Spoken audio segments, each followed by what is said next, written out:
Every culture has a boogeyman, some kind of monster the parents use to tell their kids, you need to listen to me or the boogeyman's going to come get you.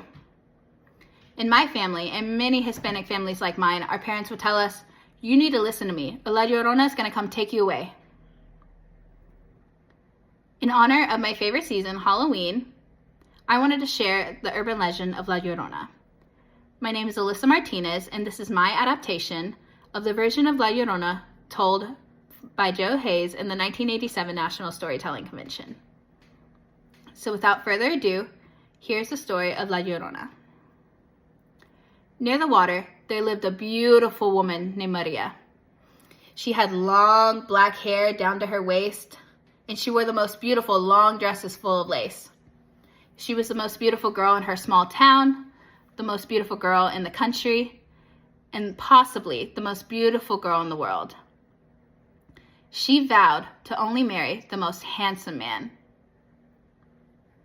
Of course, she didn't care if this man was black of heart.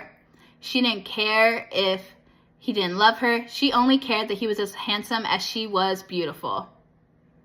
One day, the man of her dreams rode into town on a wild horse. It was said that he only rode wild horses, and once a horse was tame and willing to be ridden by him, he would cast him aside and find another wild horse to tame. Maria didn't want this man to know that she liked him, so she played hard to get while all the other girls threw themselves at him. Of course, he was a cowboy, and cowboys love a challenge, and eventually they got married and had two of the most precious children.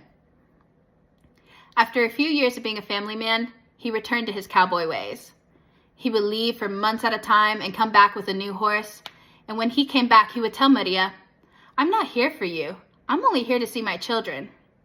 And each time he said this, Maria's jealousy for her children grew and grew and grew until she almost couldn't take it anymore.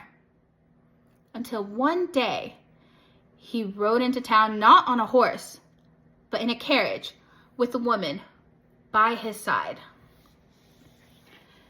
This time, instead of telling Maria, I'm not here for you, I'm only here to see my children, he didn't even look at her. After visiting with his children, he rode off in the carriage with this woman. Maria just couldn't take it anymore. So she grabbed her children by the arm, she dragged them to the river, and she threw them in.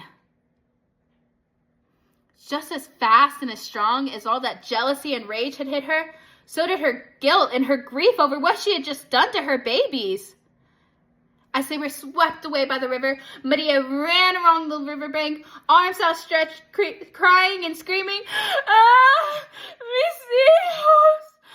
¿Dónde están mis hijos? My children! Where are my children? She was crying so hard she had tears running down her face and she couldn't see anything. She tripped and she fell over a rock and smack! Her head hit a rock as she landed. Maria never left that riverbank. Instead, her soul cannot rest because she doesn't know where her children are. She's so full of jealousy and rage, but guilt and grief and sadness over what she had done, that she still searches along the riverbanks. You can see her with a long white dress. Some say it's her wedding dress. And her long black hair down to her waist, dripping wet from the water. As she cries, Ah, mis hijos! ¿Dónde están mis hijos? Searching for her children still. And of course, she can't see from the tears in her eyes, so she'll take any child thinking that they're hers and she'll take them away forever. So when your mom tells you to stay away from the water, you need to listen to her. Or La Llorona is going to take you away.